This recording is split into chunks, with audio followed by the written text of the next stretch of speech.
Mesdames et messieurs, bonsoir et soyez les bienvenus pour cette nouvelle édition de votre journal de 22 heures au sommaire de l'actualité. À la une dans l'actualité nationale, le ministre de l'Intérieur poursuit toujours sa prise de contact et cette fois-ci il s'est rendu dans la région de Dikil. Et dans l'actualité internationale, inondations en Europe, le bilan des victimes des inondations s'alourdit.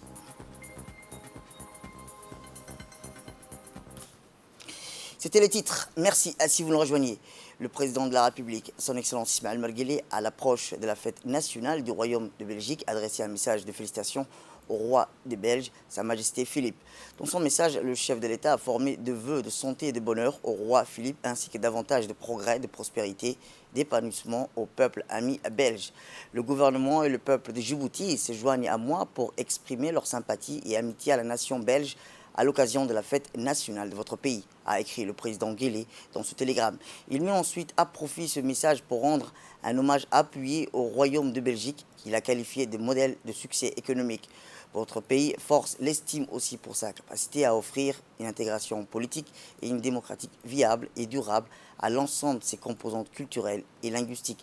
A noter dans le même document, le président de la République a retiré, soyez sûr, Majesté a-t-il dit, que vous trouverez toujours auprès du gouvernement et du peuple de Djibouti le concours nécessaire au renforcement des liens déjà privilégiés d'amitié et de coopération entre nos deux pays et nos deux peuples, a-t-il ajouté avant de retirer ses chaleureuses félicitations au roi de Belgique. A noter qu'un message similaire a également été envoyé au Premier ministre du Royaume de Belgique, son Excellence Alexander De Croo. Retour à Djibouti où, dans le cadre de sa tournée de prise de contact, le ministre de l'Intérieur, M. Saïd Nouh Hassan, accompagné du secrétaire général du ministère de l'Intérieur, M. Siraj Omar Abdougadir, et ses principaux conseillers et collaborateurs sont rendus dans le sud, précisément à l'unité pour une visite de travail. À son arrivée, le ministre de l'Intérieur a été accueilli par le préfet de la région de Dikil, M. Azan Darar Moussa, le président du conseil régional, M. Abdelrahman Younis Arre, ainsi que les parlementaires et autres personnalités de la région. Cependant, le ministre de l'Intérieur a entamé sa visite par un piquet d'honneur dressé en son honneur par le détachement de la police de Dikil, sous le commandement du lieutenant Osman Ismaël Moussa. Ensuite, le ministre de l'Intérieur a procédé à la salutation des autorités civiles et coutumiers ainsi que la population de la ville de l'unité, qui lui a réservé un accueil chaleureux et folklorique. À la suite de quoi, la délégation ministérielle conduite par le ministre de l'Intérieur, Saïd Nouh Hassan, a une réunion avec les parlementaires de la région, le sous-préfet, les responsables des services déconcentrés, les représentants de la société civile et de l'Union des femmes de Dikil.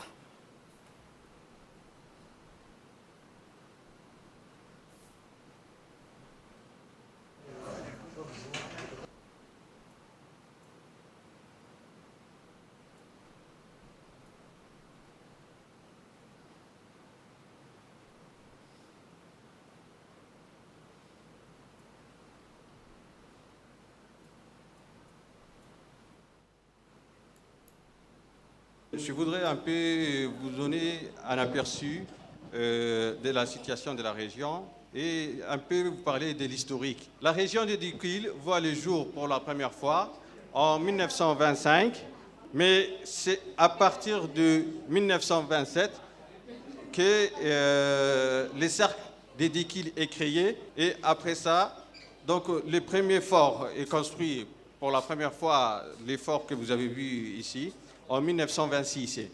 Et après, c'est surtout Alphonse que la ville connaîtra l'extension et en contrebas.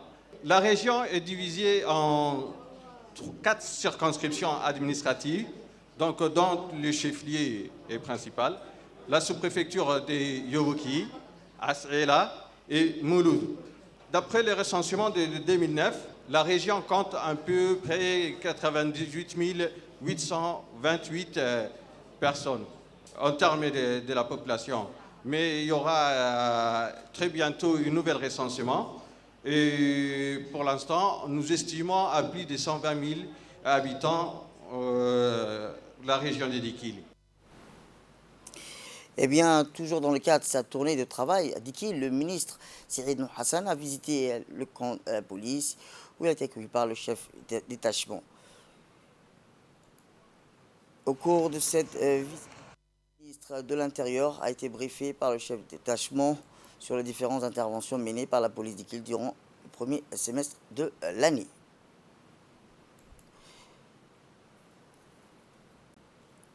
Après cette visite du ministre de l'Intérieur s'est entretenu avec les autorités civiles sécuritaires de la région, dont le préfet Aden Al-Moussa et le sous-préfet des circonscriptions administratives et les responsables des différents corps constitués sur les questions de la sécurité et du maintien de l'ordre public.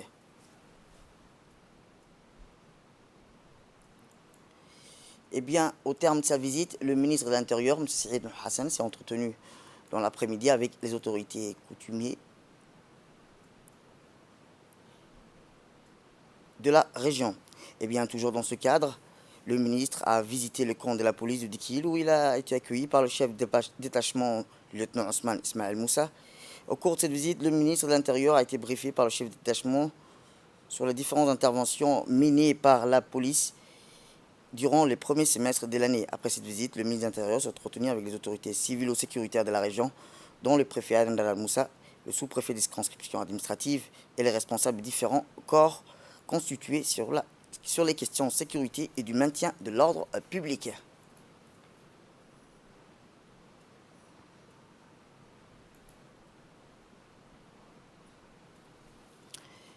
Retour à Djibouti et ces communiqués qui nous est parvenu du ministère de l'Intérieur. Le ministre de l'Intérieur communique que les journées du lundi Yom al-Arafa, du mardi 20 et du mercredi 21 juillet, Eid al-Adha, seront fériés, chômés et payés.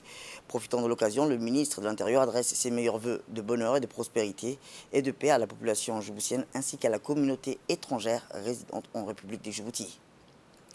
Et direction le Nord où la ministre de la Jeunesse et de la Culture, Dr Hibo Moumin Assoué, a entamé dans le cadre de sa prise de contact une tournée dans les régions de l'intérieur, accompagnée d'une forte délégation.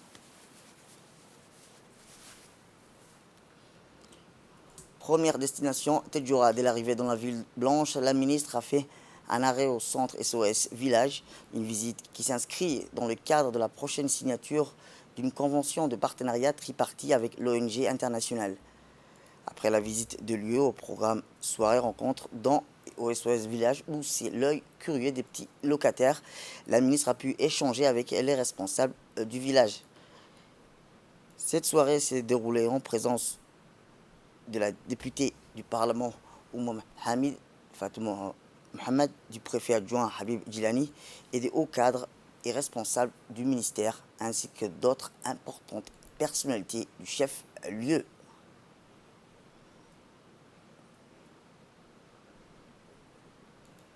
Eh bien, lors de sa prise de contact dans la région de Tadjoura, la ministre de la Jeunesse et de la Culture, Dr Hibo Moumin Assoué, a pu échanger avec les responsables sur le programme et son potentiel élargissement dans les autres régions du pays. Avec la ville blanche, Tadjoura, pour visiter aussi bien le CDC, donc l'objectif étant une prise de contact, mais aussi de voir, de discuter avec la jeunesse et le responsable, aussi les autorités, mais aussi toute personne qui, de loin ou de près, donne de leur temps ou travaille dans le cadre de ces CDC. Ces contacts, c'est aussi l'occasion d'échanger, mais aussi de mieux mûrir cette stratégie que nous voulons mettre en place, qui est de développer les CDC et de pouvoir en faire des espaces de plateforme pour toutes les activités du ministère de la Jeunesse et de la Culture. Donc ça se continuera, on ira dans les autres régions et nous appuierons autant que possible aussi bien les infrastructures mais aussi les programmes. Donc c'est pour ça qu'on avait commencé la prise des fonctions. Nous avons commencé ensemble parce qu'on travaille toujours ensemble. Les festivités et là les animations de l'été. Pour vraiment montrer que le CDC, c'est les endroits où on y reviendra régulièrement et où la plupart des activités auront lieu. Ce sera pour aller dans l'essence du développement inclusif et du travail des proximités, parce que la fonction principale, c'est de servir et encore de servir nos concitoyens comme nous exhorte et nous invite à le faire le président de la République, son Excellence Ismaël Omar Guelleh. La culture, c'est les valeurs aussi, c'est les identités républicaines, mais c'est aussi l'inclusion ou bien l'insertion politique, parce que le civisme, le bénévolat. Donc je pense que c'est une intelligence de les avoir mis ensemble. Donc on remercie énormément le président de la République. Donc, la jeunesse et la culture, ça va être des ailes, comme je dis, qui nous permettront de voler, Inch'Allah, et de pouvoir avancer dans le grand projet de développement du pays. Alors, dans la visite de CDC, nous avons aussi rencontré SOS Village. Donc, d'ailleurs, nous avons d'abord vu au cabinet le directeur national. Et nous avons un projet de convention pour pouvoir travailler avec eux, parce qu'ils font un travail remarquable pour les orphelins, mais aussi pour les jeunes qui sont en situation de décrochage scolaire.